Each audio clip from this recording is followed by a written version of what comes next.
Hi everyone, this video is made for relaxing and sleeping to the sounds of rain and scary stories. I wish you all a pleasant viewing. Freak Island, a tale of horror and mystery. Part 1, the quest begins. In a remote corner of the vast Pacific Ocean lies a small, uncharted island that the locals call Freak Island. The name alone is enough to send shivers down the spine of even the most seasoned sailors. Stories abound of strange creatures, twisted and malformed, haunting its dense jungles and rocky shores. Few dare to venture near, and those who do often never return. Marcus Thorne, a young and ambitious journalist, was always drawn to the macabre and unexplained. When he heard whispers of the island during a late-night tavern visit in a coastal town, his curiosity was piqued. Determined to uncover the truth, Marcus decided to embark on what he believed would be the story of a lifetime. Securing passage to the island was no easy feat. Most boat captains refused to go near it, citing cursed waters and lost ships. After days of searching, Marcus finally found an old fisherman named Joe who agreed to take him. Joe's eyes held a haunted look as he warned Marcus. "I've been near that island before, lad. It's no place for the living. But if you're determined, I'll take you. Just promise me you'll be careful." Part 2, Arrival. The journey to the island was treacherous. The seas were rough, and the skies grew darker the closer they got. Joe's small boat was tossed about by the waves, but he navigated with a practiced hand. As they approached the island, a thick fog rolled in, shrouding it in an eerie gloom. Marcus could barely make out the outline of the island through the mist. Jagged rocks jutted out of the water, and a dense, tangled jungle covered the land. The air was thick with an oppressive silence, broken only by the distant cries of unseen creatures. Joe dropped anchor a few hundred yards from shore. "This is as close as I go," he said, his voice barely above a whisper. "I'll be back in 3 days. If you're not here, I won't wait. Good luck, lad. You'll need it." With that, Marcus climbed into a small rowboat and made his way to the beach. His heart pounded with a mix of excitement and fear as he set foot on the cursed land. Part 3, the first night. Marcus set up camp near the beach, choosing a spot that provided a clear view of both the jungle and the sea. As night fell, he lit a small fire and began to review his notes. He planned to document everything he saw and heard, hoping to piece together the island's dark secrets. The first night was uneventful. Marcus heard the usual sounds of the jungle, the rustling of leaves, the distant calls of nocturnal animals. But as the hours passed, a deep sense of unease settled over him. He couldn't shake the feeling that he was being watched. In the early hours of the morning, just as he was drifting off to sleep, Marcus heard a strange noise. It was a low, guttural moan, unlike anything he'd ever heard before. He grabbed his flashlight and camera, heart racing, and ventured into the jungle to investigate. The beam of his flashlight cut through the darkness, illuminating the twisted trees and dense undergrowth. The moaning grew louder, closer. Suddenly, he saw movement out of the corner of his eye. He turned, and his flashlight fell upon a figure. It was humanoid, but its body was grotesquely deformed. Its skin was a sickly gray, stretched taut over misshapen bones.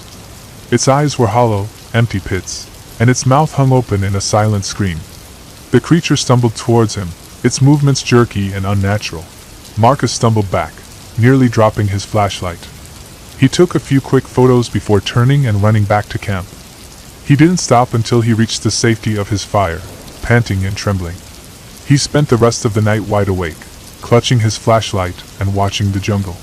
Part 4, Discovering the Past. The next morning, Marcus awoke to the light of dawn filtering through the trees. The events of the previous night felt like a nightmare, but the photos on his camera were proof that it was real. Determined to uncover more, he packed his gear and ventured deeper into the jungle. As he explored, Marcus found more signs of human activity: old, rusted equipment, crumbling buildings, and faded signs warning of danger. He stumbled upon what appeared to be an abandoned research facility, overgrown with vines and moss. The door creaked as he pushed it open, revealing a dark interior. Inside, the air was stale and musty. Dust covered the floors and surfaces, and broken glass crunched underfoot. Marcus explored room after room, finding old lab equipment, charts, and documents. One document caught his eye, a journal, partially intact, detailing the experiments conducted on the island. The entries were chilling. They spoke of attempts to alter human DNA, to create beings with enhanced abilities. But something had gone horribly wrong. The subjects began to mutate, their bodies twisting into monstrous forms. The scientists had lost control, and the island became a living nightmare. Marcus read on, horrified. The journal detailed how the experiments continued in secret, even as the situation grew worse. The final entry was a desperate plea for help, written in shaky handwriting. "We have created monsters. God forgive us." Part 5. The Horrors Unleashed. As Marcus continued his exploration, he couldn't shake the feeling of being watched. The jungle seemed to close in around him, the shadows growing darker and more oppressive. He heard whispers on the wind, faint and indistinct, as if the island itself were alive. One day, as he was examining a particularly large building, he found a hidden trapdoor. It led down into a dark, subterranean chamber. Marcus descended cautiously, his flashlight flickering in the damp, oppressive air. The chamber was a maze of tunnels and rooms, filled with more abandoned equipment and horrifying sights. He found cells with heavy iron bars, some of them still containing the skeletal remains of the unfortunate test subjects. The walls were covered in scratch marks and dried blood. In the deepest part of the chamber, Marcus discovered a large, reinforced door. It took all his strength to pry it open, revealing a massive, underground laboratory. The air was thick with the stench of decay, and the walls were lined with glass tanks containing the mutated bodies of the island's former inhabitants.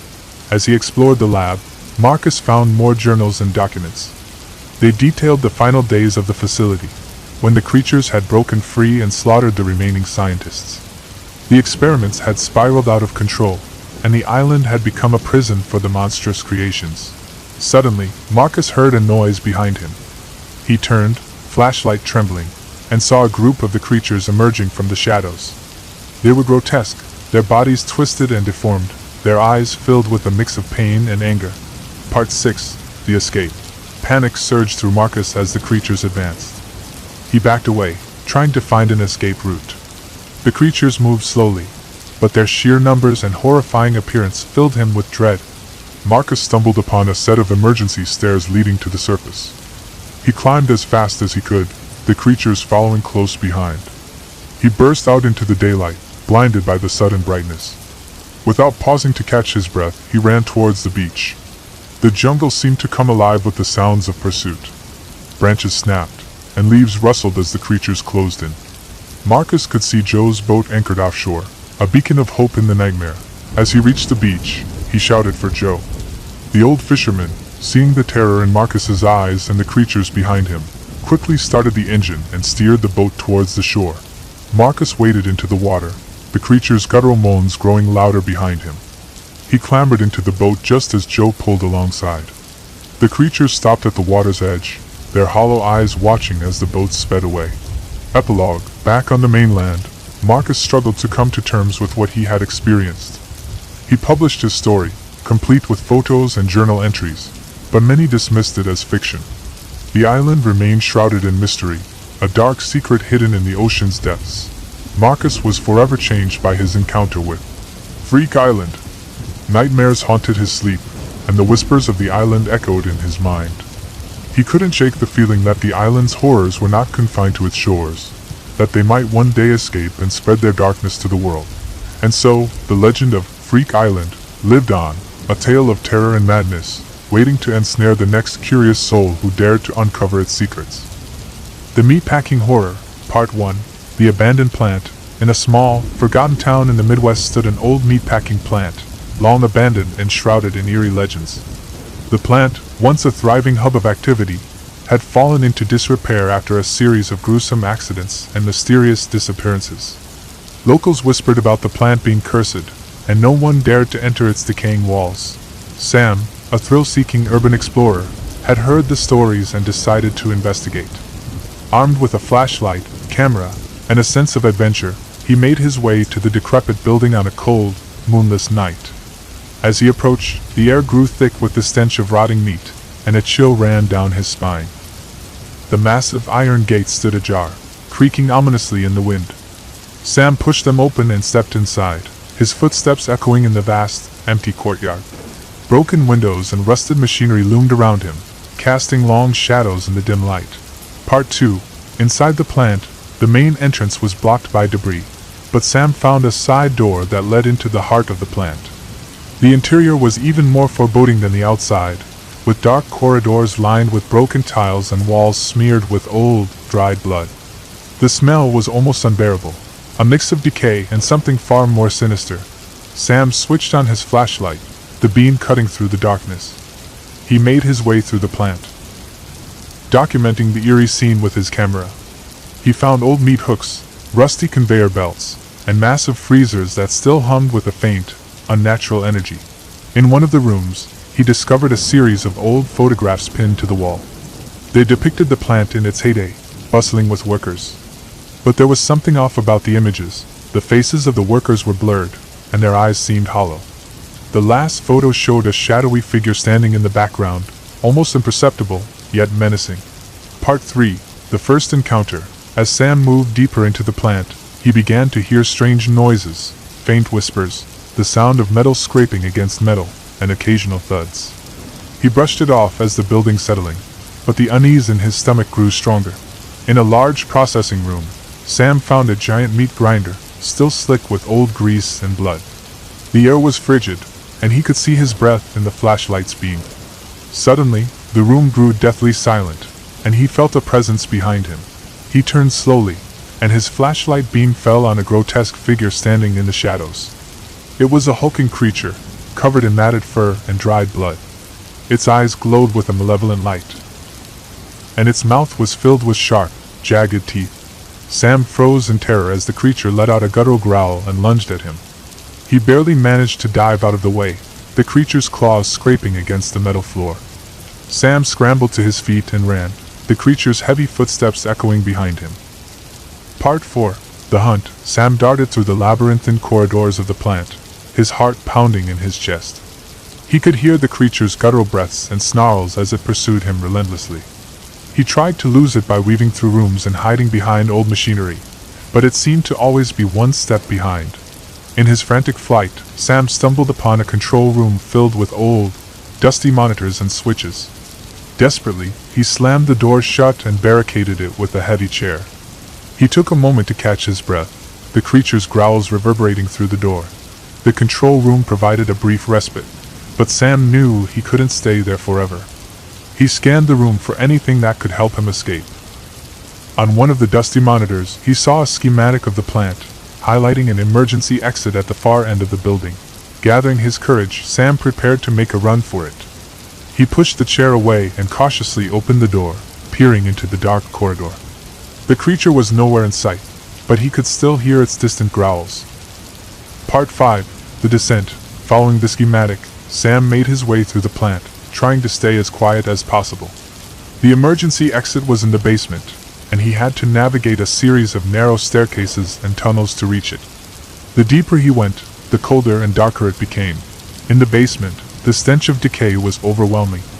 Sam's flashlight flickered, casting eerie shadows on the walls. He could hear the faint drip of water and the occasional skittering of rats. The emergency exit was just ahead, a heavy metal door marked with a faded exit sign. But as he approached the door, the creature's growls grew louder, echoing through the tunnels. Sam's heart raced as he fumbled with the door. But it was locked. Panic set in as he turned to face the darkness, the creature's glowing eyes appearing at the far end of the tunnel. Desperate, Sam scanned the room for another way out. He noticed a narrow vent near the ceiling, just big enough for him to squeeze through. He grabbed a nearby crate and climbed up, prying the vent cover off with trembling hands. Part 6. The Final Stand. Sam crawled through the vent, the metal walls pressing in on him. He could hear the creature clawing at the door behind him, its snarls growing more frantic. The vent was a tight squeeze, and Sam's progress was slow and arduous. After what felt like an eternity, he emerged into a small room filled with old, dusty crates and tools. He was back on the main floor of the plant, but the emergency exit was still a long way off. He could hear the creature's distant roars as it searched for him. Determined to escape, Sam made his way through the plant, using every ounce of his strength and willpower to keep moving. He finally reached the main hall, the emergency exit just ahead. But the creature was there, blocking his path. Sam's eyes darted around the room, looking for something, anything he could use to defend himself. He spotted an old fire axe hanging on the wall and grabbed it, his hands shaking. The creature snarled and lunged at him, its claws outstretched. With a primal scream, Sam swung the axe, striking the creature's arm. It howled in pain and fury, but Sam didn't stop. He swung again and again, driving the creature back. Finally, with a powerful blow, he buried the axe in the creature's skull. The creature let out a final, agonized roar and collapsed, its body twitching before falling still. Sam stood over it, panting and covered in blood.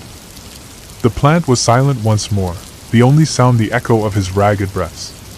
Epilogue: Sam staggered to the emergency exit and pushed the door open, the cold night air washing over him. He stumbled out into the courtyard, the sky beginning to lighten with the approaching dawn. He had survived, but the horrors of the plant would haunt him forever. In the days that followed, Sam shared his story with anyone who would listen, but few believed him. The old meatpacking plant remained abandoned, a dark and foreboding presence in the town. Locals continued to whisper about the curse, and no one dared to venture inside. Sam knew the truth, though. He had faced the terror that lurked within the plant and lived to tell the tale. But he also knew that some horrors could never be truly defeated, only contained. And as long as the plant stood, the creature's evil would never be fully vanquished. Years later, the plant was finally demolished, its ruins buried and forgotten.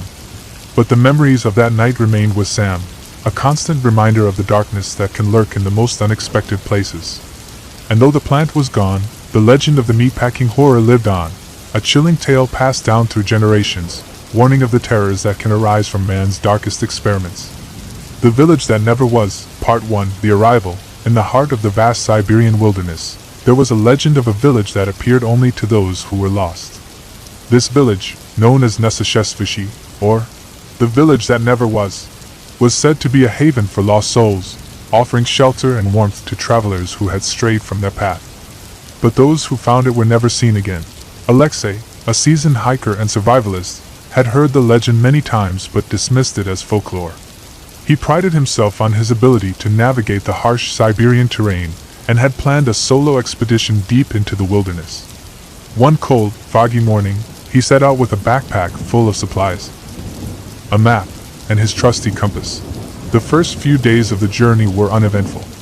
The dense forests and rugged mountains were challenging, but Alexei was confident. However, on the fourth day, a sudden blizzard swept through the region, obscuring his path and disorienting him. Despite his best efforts, he soon realized he was hopelessly lost. As night fell and the temperature plummeted, Alexei stumbled upon a narrow, winding path that seemed to lead somewhere. Desperate for shelter, he followed it. After several hours of trudging through the snow, he saw a faint light in the distance.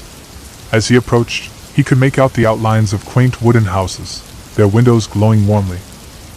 Part 2, The Village. Exhausted and freezing, Alexei entered the village. The first thing he noticed was the eerie silence. There were no sounds of life, no barking dogs, no chatter from the houses, only the howling wind. He knocked on the door of the nearest house, and it creaked open, revealing a cozy interior with a roaring fire. An old woman, her face lined with age and wisdom, greeted him with a kind smile. "Welcome, traveler. You must be cold and hungry.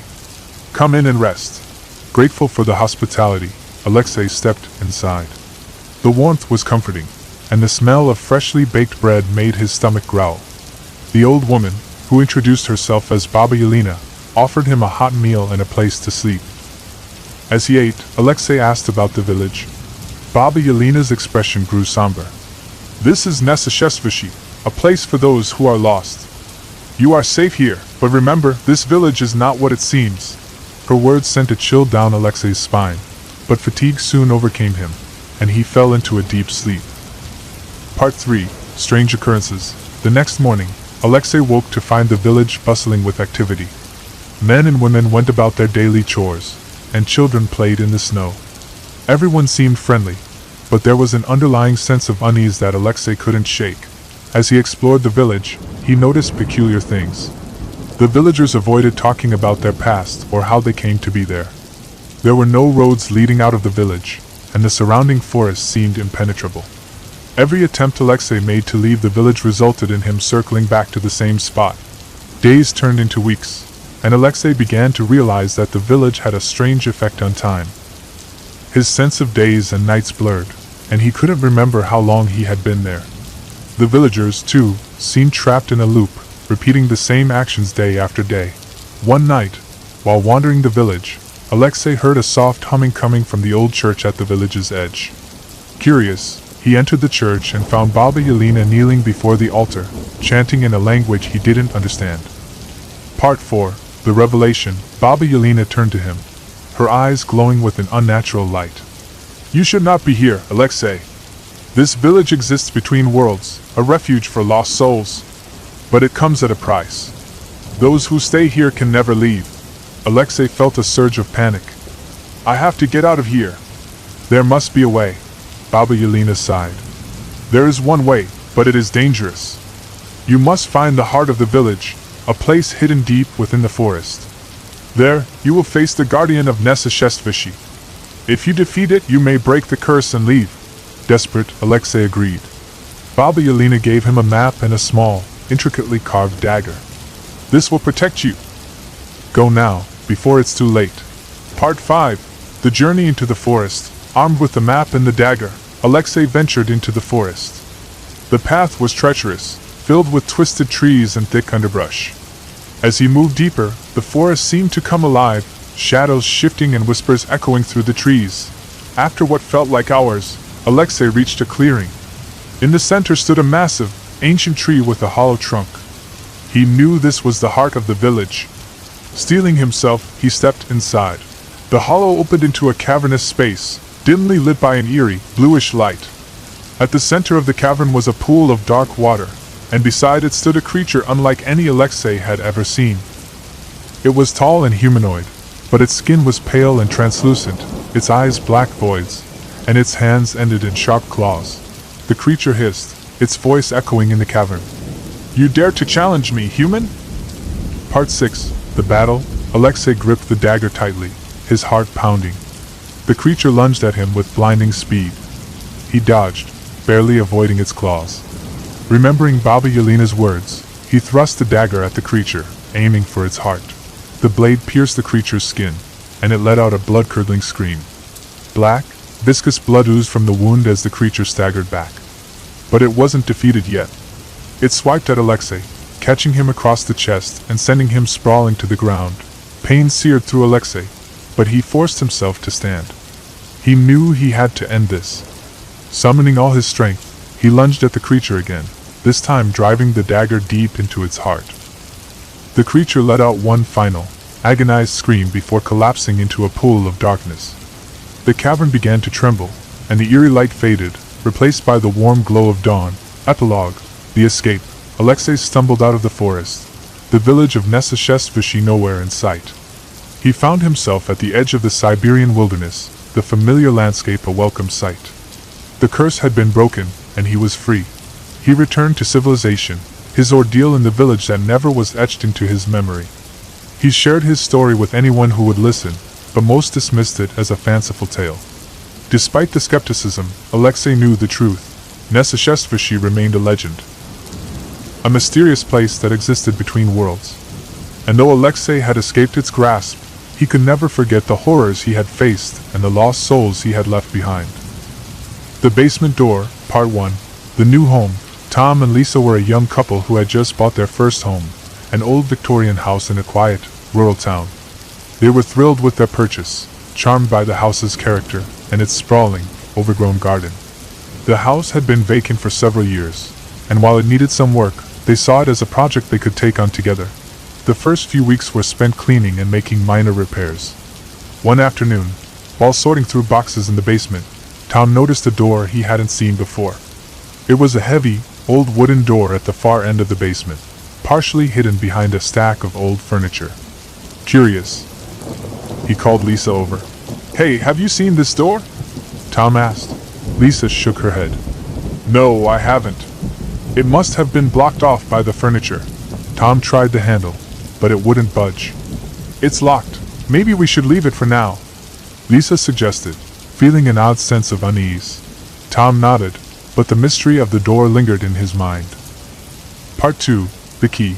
A few days later, while cleaning the attic, Tom found an old, rusty key in a small wooden box. Something about the key made him think of the locked door in the basement. Excited, he rushed downstairs to try it out. Lisa watched nervously as Tom inserted the key into the lock.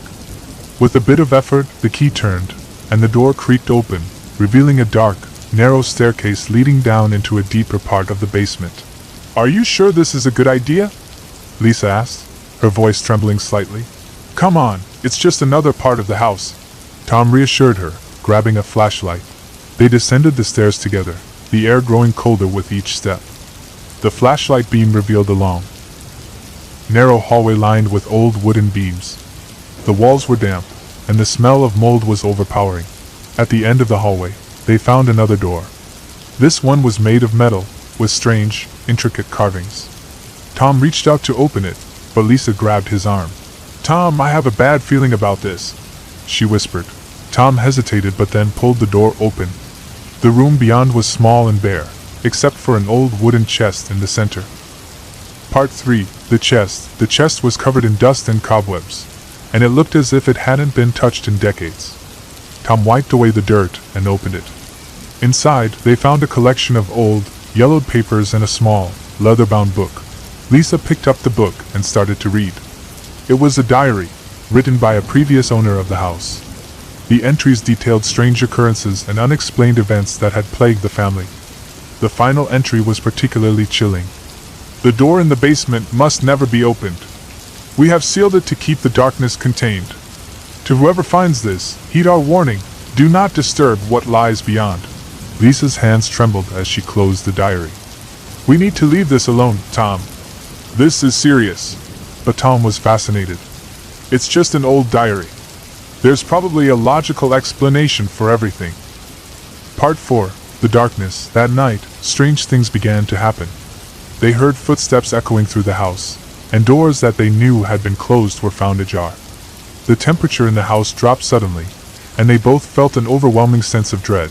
Lisa woke up in the middle of the night to find Tom standing at the basement door, staring at it with a blank expression. "Tom, what are you doing?" she asked, her voice shaking. He turned to her, his eyes vacant. "I don't know. I just felt like I had to come here." They decided to lock the basement door and throw away the key, hoping to put whatever was happening behind them. But the strange occurrences only grew worse. They started seeing shadows moving in the corners of their eyes and hearing whispers that seemed to come from the walls. One evening, Lisa found herself drawn to the basement door. Despite her fear, she felt compelled to go down there. She grabbed the flashlight and descended the stairs alone.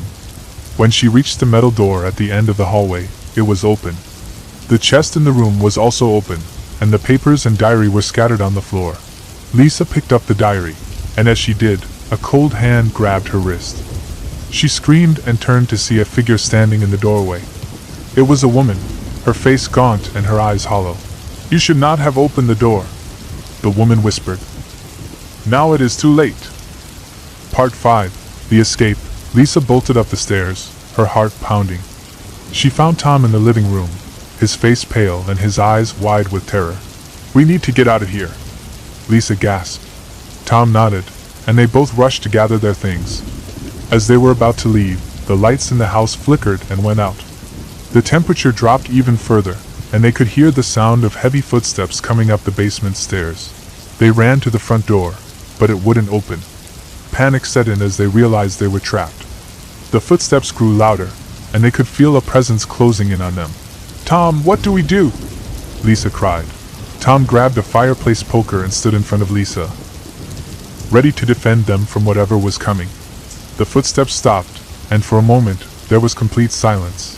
Then, the basement door burst open, and the figure of the woman emerged, her eyes glowing with an unnatural light. She reached out towards them, her fingers long and claw-like. "Leave this place," she hissed, "or suffer the same fate as those before you." With a surge of adrenaline, Tom swung the poker at the woman, but it passed right through her. She let out a shriek, and the house began to shake. The walls cracked, and the floorboards splintered.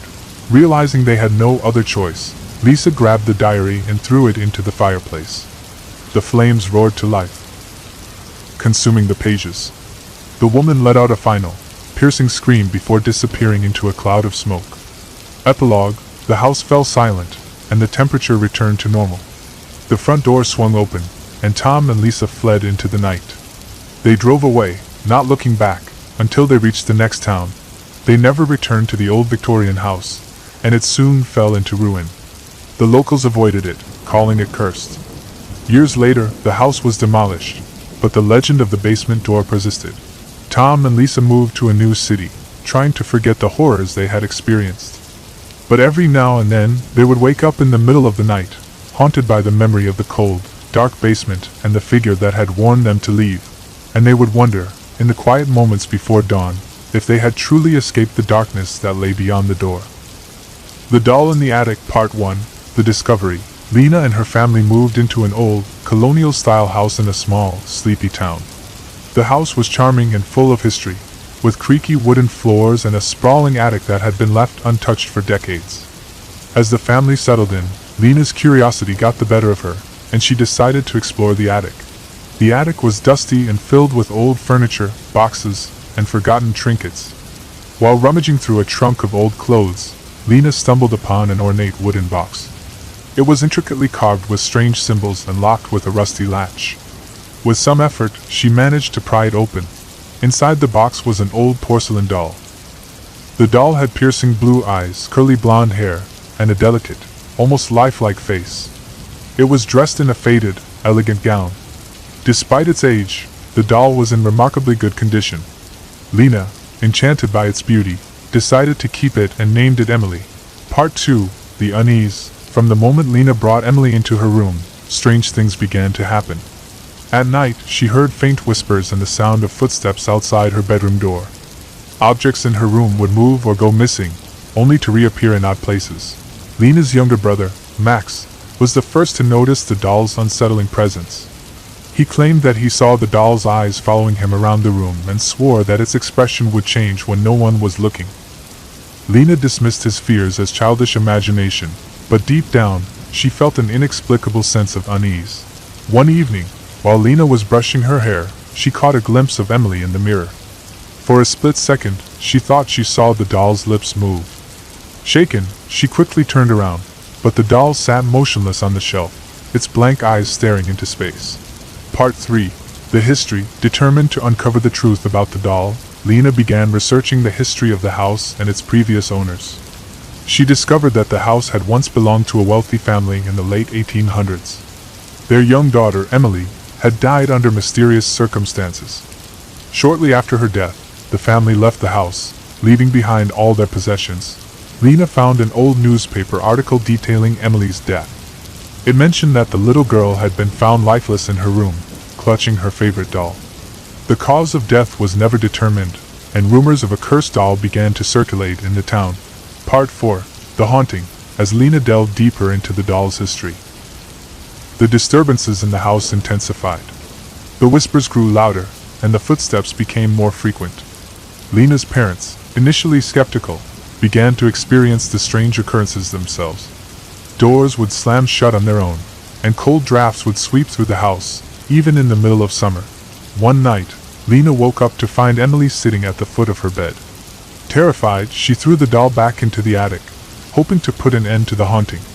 But the next morning, the doll was back on the shelf in her room, its expression more sinister than ever.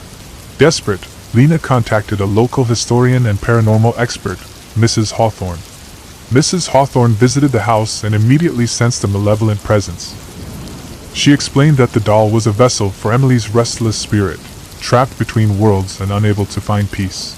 Part 5: The Exorcism. Mrs. Hawthorne suggested performing a cleansing ritual to release Emily's spirit. The family gathered in the attic, where the doll had originally been found. Mrs. Hawthorne set up candles and incense, chanting ancient prayers to summon Emily's spirit. As the ritual progressed, the temperature in the attic dropped, and the air grew thick with tension. The candles flickered, casting eerie shadows on the walls. Suddenly, the doll's eyes began to glow with an unnatural light, and a cold wind swept through the room. Emily's spirit manifested, appearing as a translucent figure of a young girl. Her eyes were filled with sadness and longing. She reached out towards the doll, her voice echoing through the attic. "Please let me go," she whispered. With a final, powerful chant, Mrs. Hawthorne completed the ritual. The doll shattered into pieces, and Emily's spirit slowly dissolved into the air, leaving behind a feeling of peace and warmth. Epilogue. After the exorcism, the disturbances in the house ceased, and the family was finally able to settle in without fear. Lena often thought about Emily and the tragic story of the little girl trapped in the doll. She hoped that Emily had finally found the peace she deserved. The house, once filled with eerie whispers and cold drafts, was now a warm and welcoming home. Lena kept one of the shards of the broken doll as a reminder of the strange events that had brought her closer to her family and the history of their new home. Years later, Lena would tell the story of the haunted doll to her own children, warning them of the power that objects can hold and the importance of respecting the past. And although the doll was gone, the memory of Emily and her tragic tale would live on, a chilling reminder of the mysteries that sometimes lie just beneath the surface of everyday life. The Garage with the Basement, Part 1. The move. Max and his best friend Peter had always been drawn to the thrill of adventure. When Max's family moved to a new house on the outskirts of town, the two friends were excited to explore the area. The house was old and had a detached garage that came with a mysterious basement. From the moment they saw it, they knew they had to investigate. Max's parents warned them to be careful. The garage and basement hadn't been used in years and were likely full of hazards. But the allure of the unknown was too strong for Max and Peter to resist. Part 2. The Discovery. One Saturday afternoon, the boys decided to explore the garage. Armed with flashlights and a sense of excitement, they pried open the rusty garage door. Inside, they found old tools, boxes of forgotten belongings, and a thick layer of dust covering everything. In the back corner of the garage, they discovered a heavy, wooden door leading to the basement. The door was locked, but Max found an old key hanging on a nail nearby. With some effort, they managed to unlock the door and descended the creaky wooden stairs. The basement was dark and musty, filled with old furniture and strange, unidentifiable objects. As they shone their flashlights around, they noticed an old, ornate mirror leaning against the far wall. It seemed out of place among the dusty relics. Peter, always the braver of the two, approached the mirror and wiped away the grime. As he did, a chill ran down his spine. The reflection in the mirror showed not just the two boys but also a shadowy figure standing behind them. Part 3. The Haunting. Startled, Peter turned around, but there was no one there. He tried to shake off the feeling of unease and called Max over to show him the mirror. Max, too, felt a cold shiver as he looked into the glass. They both decided it was time to leave the basement. Over the next few days, strange things began to happen. Max would hear faint whispers when he was alone, and objects in the house seemed to move on their own. Peter experienced similar phenomena at his home. They realized that they might have disturbed something in the basement. Determined to get to the bottom of it, they decided to do some research. They visited the local library and found an old newspaper article about the previous owner of the house, a reclusive man named Mr. Henderson. The article mentioned that Mr. Henderson had been obsessed with the occult and had mysteriously disappeared years ago. Rumors suggested he had conducted dark rituals in the garage basement. Part 4. The Ritual. The boys returned to the basement, armed with the knowledge they had gathered. They found an old, dusty book on a shelf that detailed various occult rituals. The book's final chapter described a ritual to summon and trap spirits using a mirror. It became clear that Mr. Henderson had used the mirror to trap a malevolent spirit, and the boys had inadvertently released it. Max and Peter knew they had to perform the counter-ritual to banish the spirit and restore peace. They gathered the necessary items, candles, salt, and an incantation written in the book. As they began the ritual, the temperature in the basement dropped, and the shadowy figure from the mirror appeared, its eyes glowing with a sinister light. The boys recited the incantation, their voices trembling with fear. The spirit grew more agitated, its form becoming more defined. It lunged at Peter, knocking him to the ground. Max continued chanting, hoping to complete the ritual before it was too late. Part 5. The Struggle. Peter struggled to his feet, pain coursing through his body from the fall. He grabbed a piece of broken furniture and swung it at the spirit, trying to buy Max more time. The spirit howled in rage, its form flickering as it fought to remain in the physical world. Max could see that Peter was hurt, but they had to finish the ritual. With a final, desperate effort, Max shouted the last words of the incantation. The candles flickered and then flared brightly, casting the spirit into a blinding light. It let out a final, piercing scream before dissolving into nothingness. The basement fell silent. Max rushed to Peter's side, helping him up. Peter was covered in bruises and had a deep gash on his arm. But he was alive. Epilogue: the boys stumbled out of the basement and into the daylight, grateful to be free of the malevolent presence. Max's parents, alarmed by their injuries, took them to the hospital. Peter received stitches for his wound and treatment for his bruises. The doctors were puzzled by the extent of his injuries but attributed them to a fall. Max and Peter decided never to speak of the events in the basement again.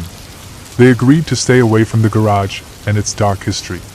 The mirror was removed and destroyed, ensuring that no one else would fall victim to its sinister power. As time passed, the strange occurrences ceased, and life returned to normal. But Max and Peter would always carry the memory of that terrifying encounter. A reminder of the dangers that can lurk just beyond a door left unopened for too long. The Night Knocker, Part 1. The new home. Sarah and her husband, Mark, had always dreamed of living in a quiet, picturesque village away from the hustle and bustle of the city. Their dream came true when they found a charming old cottage on the edge of a small, idyllic town. The cottage was surrounded by dense woods, adding to its serene beauty. They moved in during late autumn, enjoying the tranquility and the friendly, welcoming neighbors. The nights were especially peaceful, with only the sounds of nature filling the air. But as winter approached, the nights grew longer and colder, and a strange unease began to settle over the cottage. Part 2. The First Knock. One chilly night. Just as Sarah and Mark were settling into bed, they heard a faint knock on the front door. It was a slow, deliberate knocking that echoed through the quiet house. They exchanged puzzled glances, wondering who could be visiting at such a late hour. Mark went to the door and peered through the peephole, but saw no one.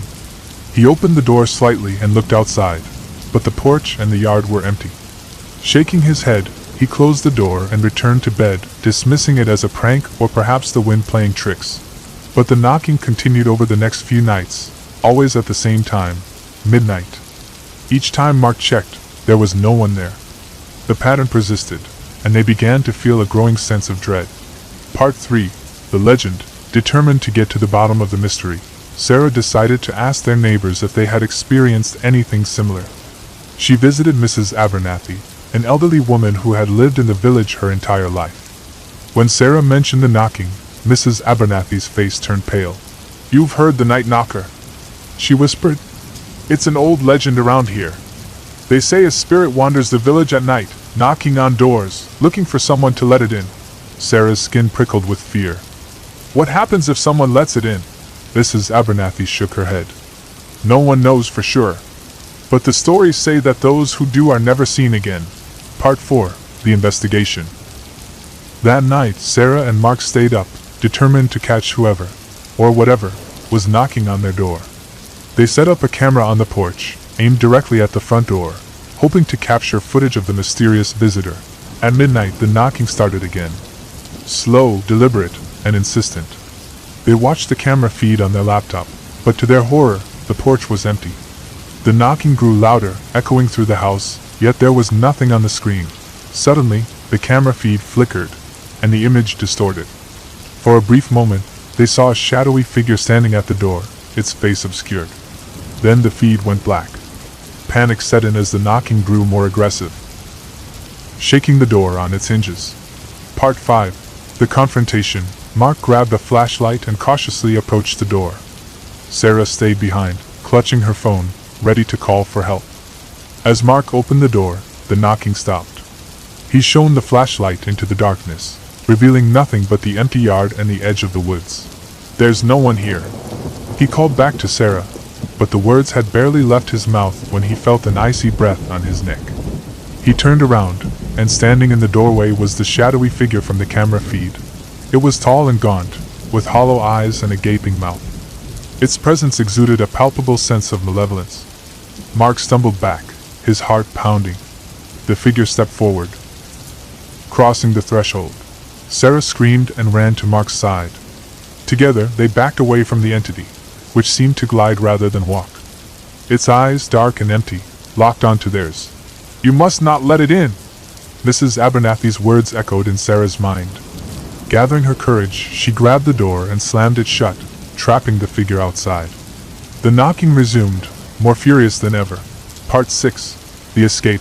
Realizing they couldn't stay in the cottage, Sarah and Mark decided to flee. They gathered a few essential items and bolted out the back door, racing towards their car. The knocking followed them, echoing through the night, as if the entity was pursuing them. They drove to Mrs. Abernathy's house, desperate for help. She let them in and listened to their story with grave concern. "You must leave the village," she advised. "The night knocker won't stop until it finds what it's looking for." Sarah and Mark nodded, their fear palpable. They decided to leave the village for good, seeking refuge with relatives in the city. As they drove away, the knocking faded, but the memory of the shadowy figure haunted them. Epilogue. Months passed, and Sarah and Mark settled into their new home far from the village. The terror of the night knocker became a distant memory, something they rarely spoke of. But every now and then, late at night, they would hear a faint, familiar knocking in their dreams, and wake up in a cold sweat. The village, too, returned to its quiet routine, though the legend of the night knocker persisted. New families moved into the old cottage, unaware of its dark history. The knocking eventually started again, and the cycle of fear and mystery continued. Sarah and Mark never returned to the village, but the experience left a lasting mark on them. They learned to appreciate the mundane safety of everyday life, and never took the warmth of their home for granted. And they never forgot the chilling nights when a malevolent spirit knocked on their door, seeking entry into their lives. And in the quietest moments, when the wind howled through the trees, they sometimes wondered if the night knocker would ever find what it was looking for, or if it would forever roam the night, searching, knocking, and waiting for someone to answer. The Bunker in the Woods, Part 1. The Discovery. It was the summer of 1987 when four friends, Jack, Laura, Mike, and Sarah, decided to spend their vacation in a remote cabin deep in the woods. The cabin was owned by Jack's uncle, who had warned them about the eerie stories surrounding the area, but the friends shrugged it off, as old tales meant to scare children. One sunny afternoon, while exploring the dense forest, they stumbled upon a hidden path overgrown with weeds. Intrigued, they followed it until they reached a rusty, iron door set into a small hill. The door was half buried under a thick layer of dirt and leaves, but it was clear that it hadn't been opened in years. They had discovered an old bunker. Part 2. The Entry. The group debated whether to enter the bunker. Curiosity got the better of them, and they decided to explore it. Jack, being the strongest, managed to pry the door open with the crowbar they found in the cabin. A musty, metallic smell wafted out as the door creaked open, revealing a dark stairwell leading down into the earth. Armed with flashlights, they cautiously descended the stairs. The air grew colder and damper as they went deeper. At the bottom, they found themselves in a long, narrow corridor lined with doors on either side.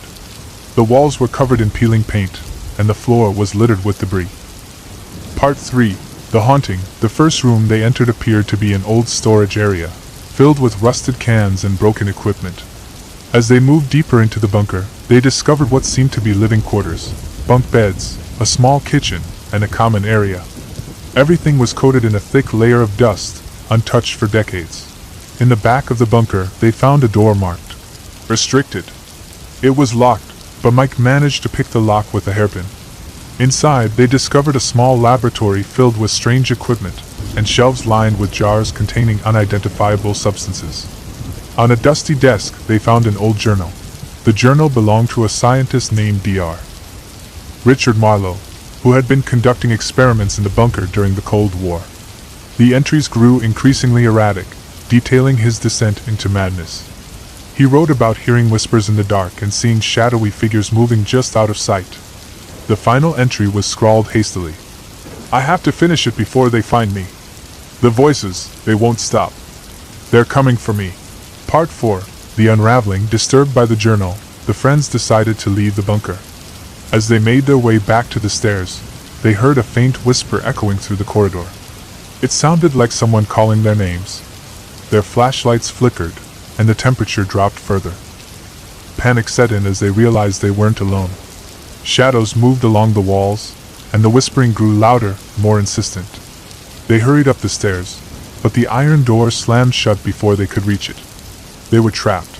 Laura suggested they retrace their steps to find another way out, As they ventured deeper into the bunker, the whispers turned into blood-curdling screams. The shadows became more defined, resembling ghostly figures with hollow eyes. Part 5. The Confrontation. They stumbled upon a room they hadn't noticed before. It was filled with strange, arcane symbols drawn on the walls and floor. In the center of the room was a large stone slab with chains and manacles. It looked like some sort of ritualistic altar. The air was thick with a sense of dread.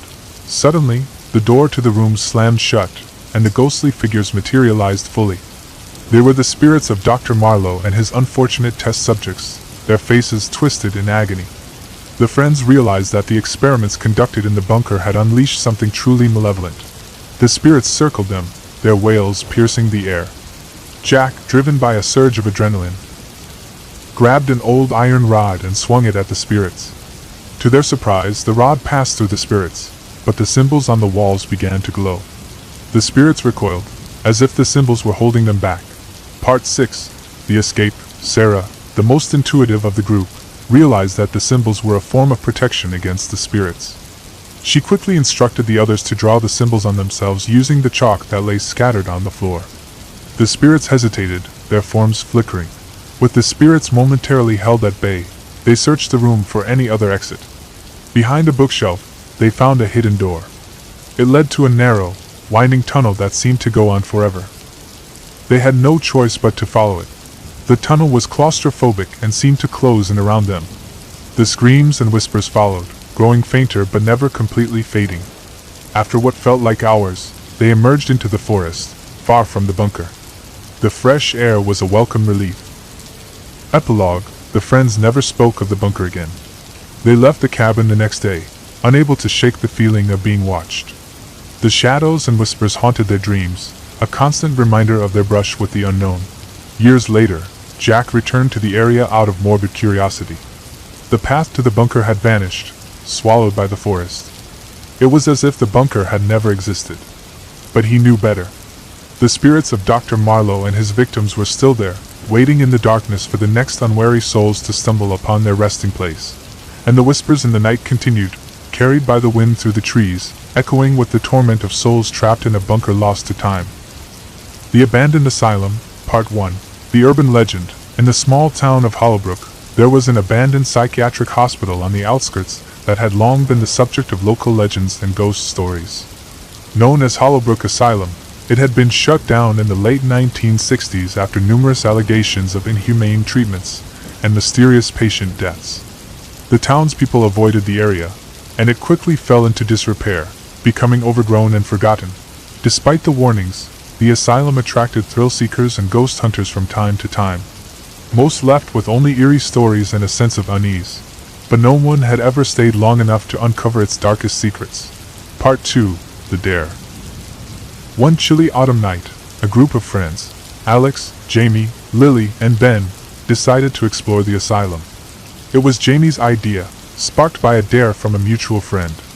Armed with flashlights, a camera, and a backpack full of snacks and drinks, they made their way to the derelict building.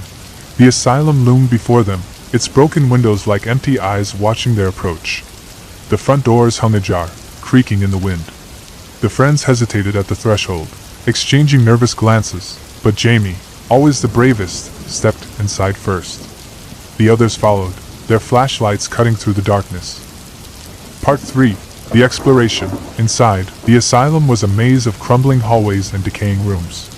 Peeling paint hung from the walls like ghostly drapes, and the air was thick with dust and mildew. They explored cautiously, their footsteps echoing eerily through the empty halls. They found old medical equipment, rusted and broken, scattered across the floors. Patient records, yellowed with age, lay strewn about, detailing treatments that seemed more like torture. The deeper they went, the more oppressive the atmosphere became. As they turned a corner, they found themselves in front of a heavy metal door marked Ward C. This was the ward where the most dangerous and disturbed patients had been kept. The door was slightly ajar, and a cold draft seeped through the gap. Jamie pushed the door open, and they stepped inside. Part 4. The Haunting. Ward C was in worse condition than the rest of the asylum. The walls were covered in strange symbols and cryptic messages scratched into the paint. The friends felt an overwhelming sense of dread as they moved through the ward, their flashlights flickering. They entered what appeared to be a common room. In the center of the room was a large, circular table covered in old blood stains. Chairs were overturned, and the remnants of a fire lay in the corner. Suddenly, they heard a faint whispering sound, like voices carrying on the wind.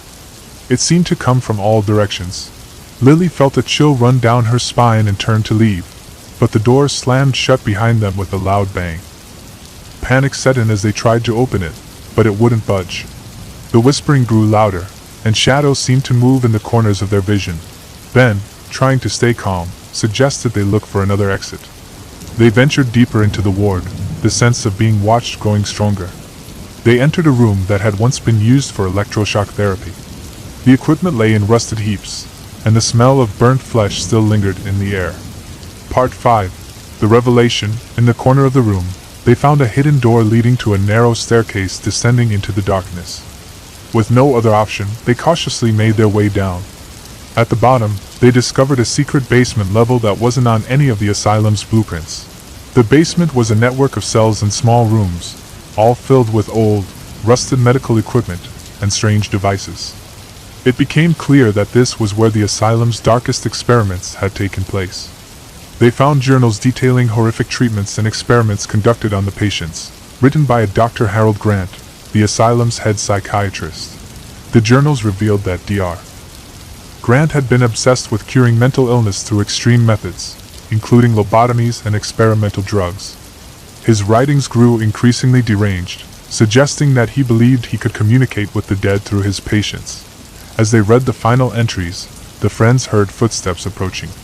They turned to see the ghostly figure of a man in a white lab coat standing in the doorway. His eyes were hollow, and his face twisted in a malevolent grin. It was Dr. Grant, or what was left of him. Part 6. The Escape. The friends bolted from the room, their fear driving them through the maze-like basement. The ghostly doctor pursued them, his presence causing the air to grow colder and the lights to flicker.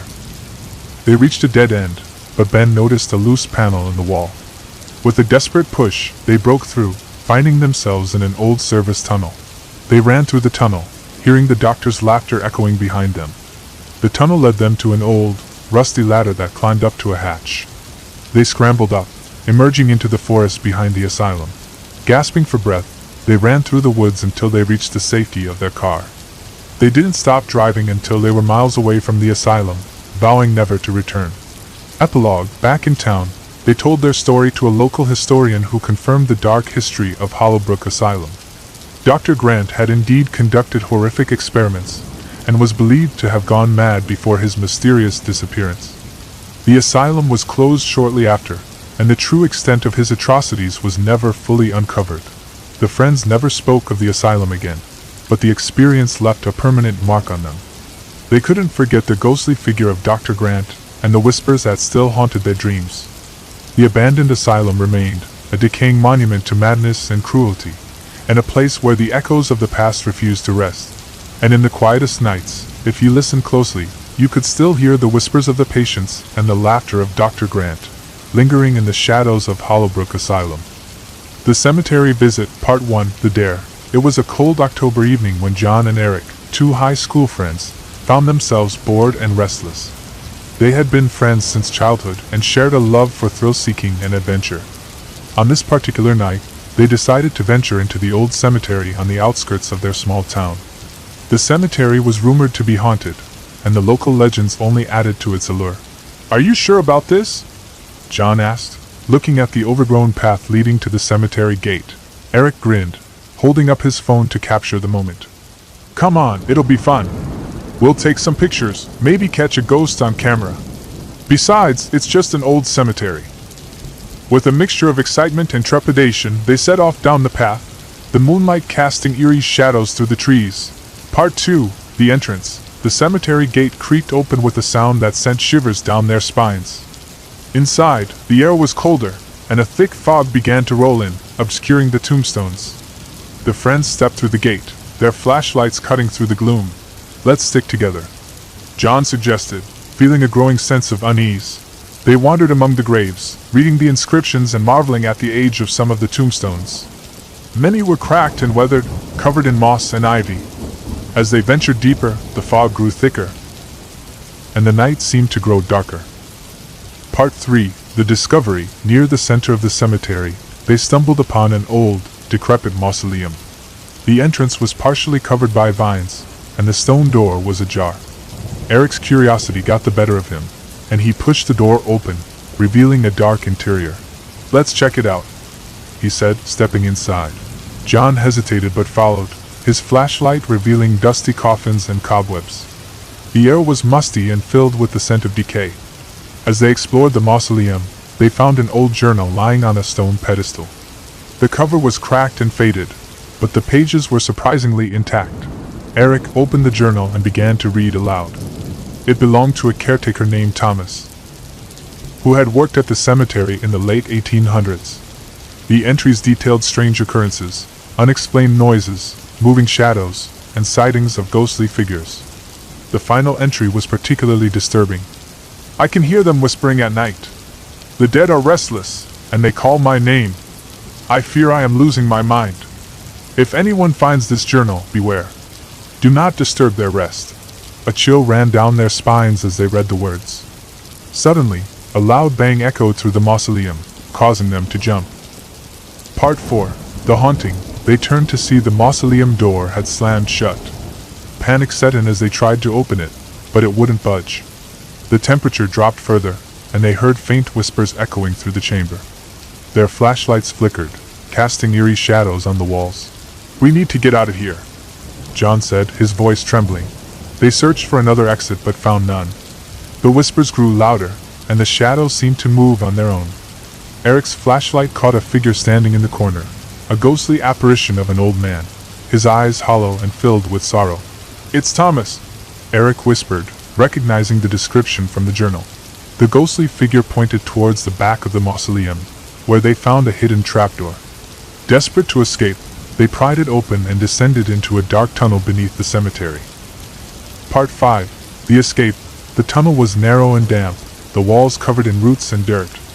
They crawled through, their flashlights barely illuminating the way. The whispers followed them, growing louder and more insistent.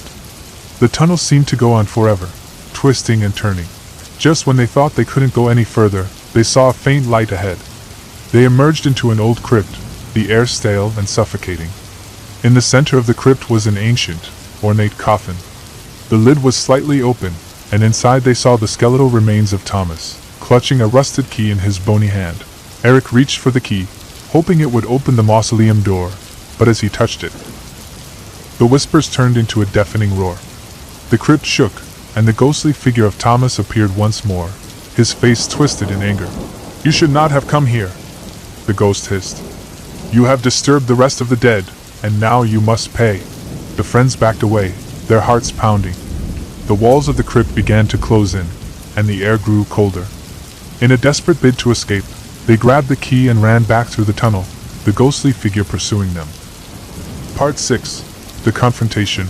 They reached the mausoleum and tried the key on the door. To their relief, it worked. They pushed the door open and stumbled out into the cemetery, gasping for breath. The fog had lifted, and the moonlight illuminated the graves in an eerie glow. But the ghost of Thomas was not far behind. He emerged from the mausoleum, his spectral form growing more menacing. The whispers filled the air, and the ground began to tremble. "We have to make it to the gate," John shouted. They sprinted towards the cemetery gate, but the ghost was relentless. Tombstones cracked and crumbled as they ran past, and ghostly hands seemed to reach out from the ground. Just as they reached the gate, Thomas grabbed Eric's arm, his touch freezing cold. John turned back, grabbed a large stick, and swung it through the ghost. The spectral figure dissipated momentarily, giving them just enough time to escape through the gate. They didn't stop running until they were far from the cemetery, the ghostly whispers fading into the distance. Epilogue. Back in the safety of their homes, John and Eric couldn't shake the feeling of unease. They had survived their encounter with the restless spirits, but the experience left a lasting mark.